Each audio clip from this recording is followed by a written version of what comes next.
Terkadang kita merasa aman hanya karena hidup bertetangga. Kita pikir asal di antara dinding-dinding rumah ada kehidupan lain, maka kita tak akan sendirian. Tapi bagaimana kalau tetanggamu bukan manusia? Cerita ini berasal dari pengalamanku sendiri.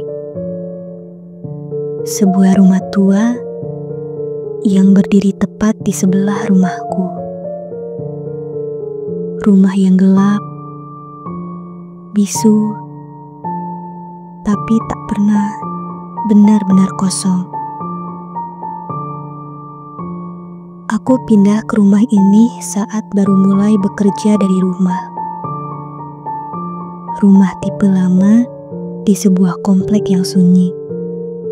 Nyaris tak ada aktivitas. Tapi dari awal, aku sudah merasa rumah tetanggaku aneh. Rumah itu selalu gelap. Tidak ada satupun lampu menyala. Bahkan saat malam.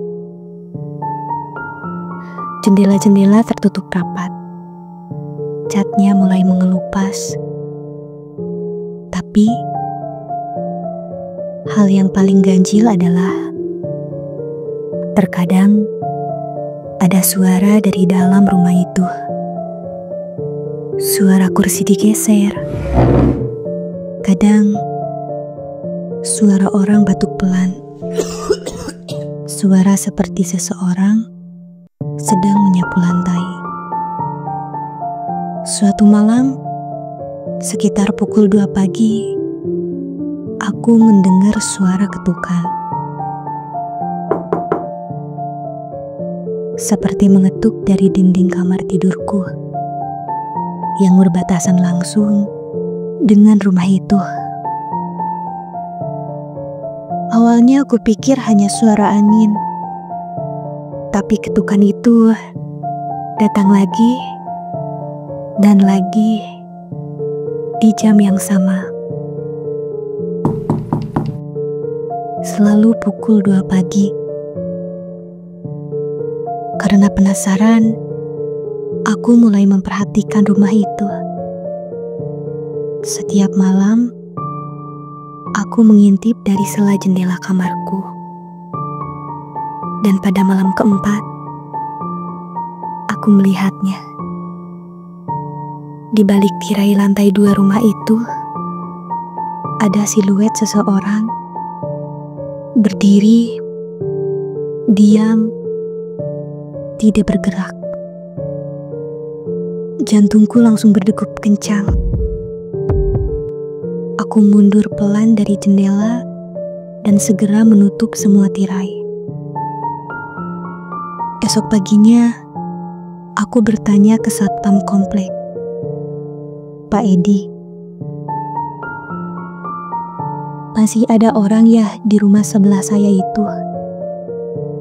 Pak Edi menatapku lama. Loh mbak, rumah itu kosong. Pemilik terakhir, Pak Raga, meninggal 3 tahun lalu.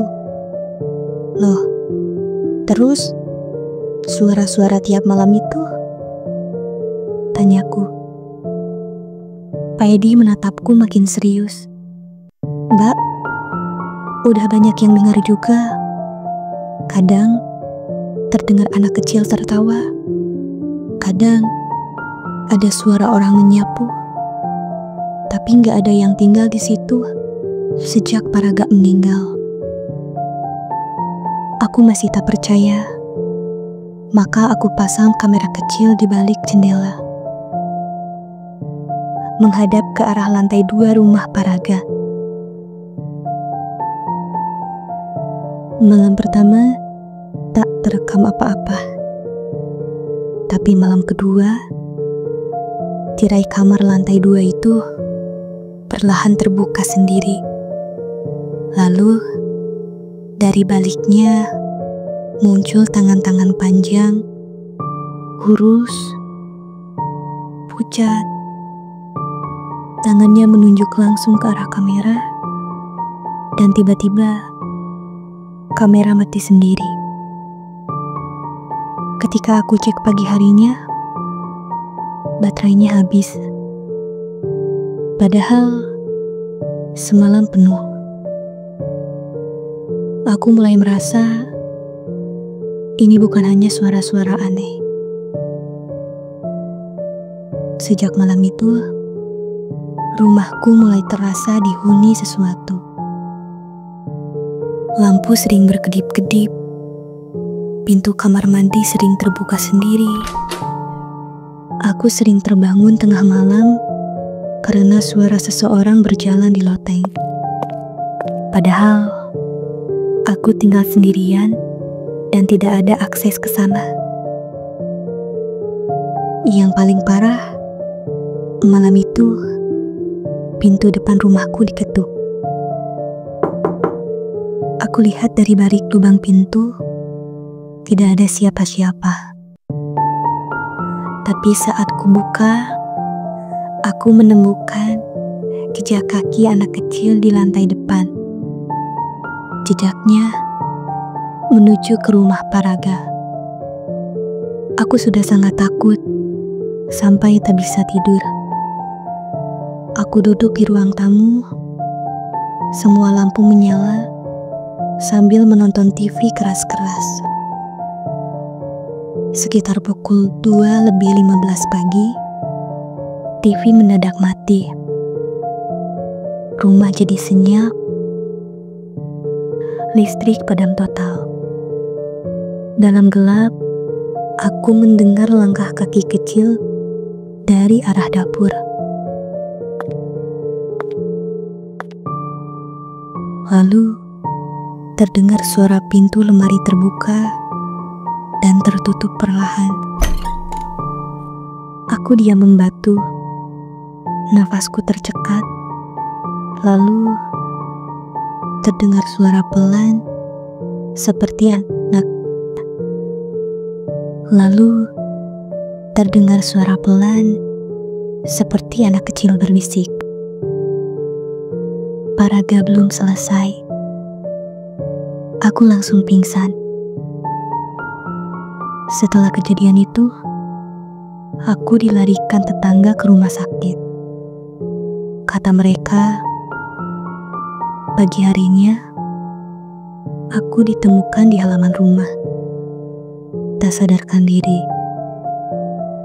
Dan di tubuhku, penuh bekas cakaran kecil, seperti kuku anak-anak.